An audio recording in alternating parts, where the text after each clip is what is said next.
باشین. خواب دیدم. تو خواب بهم گفتن که هوشنگ برو خودت کارو جمع کن. منم احساس وظیفه کردم، فرداش کاندید شدم. آخه شما اصلا صلاحیت این کارو ندارین. اونا دیگه شما تشخیص نمیدین. نهادهای هستن که این کارو انجام میدن. یعنی چی آقا؟ هنوز پرونده فساد و اختلاس و کلاهبرداریاتون رو میزه. خودتون دارین میگین رو میزه. ایشالا به امید خدا به زیر میز انتقال پیدا میکنه، همونجا حل و فصلش میکنیم. شما هم از سوء تفاهم در میایین.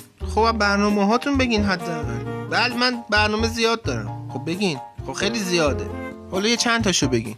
مثلا آبجو به صورت لوله کشی داخل منزل هر ایرانی میارم. نفری 100 لیتر بنزین میدم اگر انتخاب بشم، کلا نه ماهیانه، همین یه بار. وی پی ان رایگان میدم.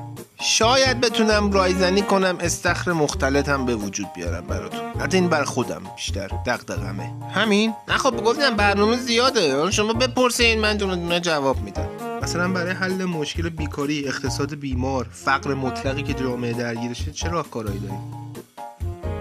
بله سوال خوب کردین. ببینین من این مشکلات رو از خانواده ها دور میکنم و برای اثبات این حرفم همینجا به همه هموطنانم قول میدم بعد از انتخاب شدن اول از خانواده خودم شروع کنم. سیاه رو میکنم معاون اول خودم، خانومم هم میکنم بانوی اول کشور، هر کاری دوست داشت بکنه، همه زیر دستش.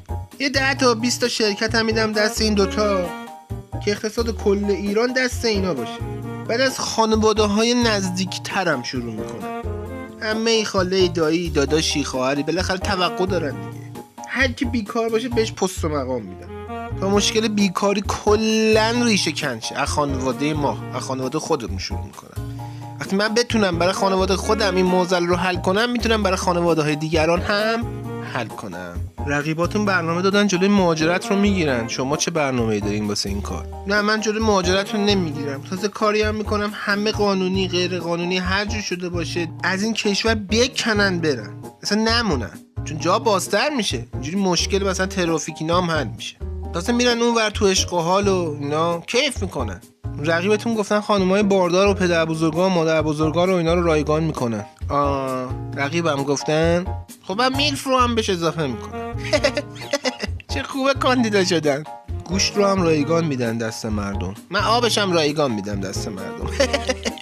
راه حلی برای معضل ترافیک، مصرف زیاد بنزین، خودروی بیکیفیت اینا داریم؟ بله بهش فکر کردم، خیلی فکر کردم. انقدر ماشینو گرون میکنم تا کسی نتونه ماشین بخره. اون وقت نه بنزین مصرف میشه، نه ترافیکی به وجود میاد، نه خودروی بیکیفیت مردم سوار میشن.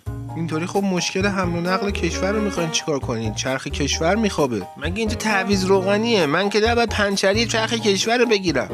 بله پیام دید برای بیننده به عنوان حرف آخرتون؟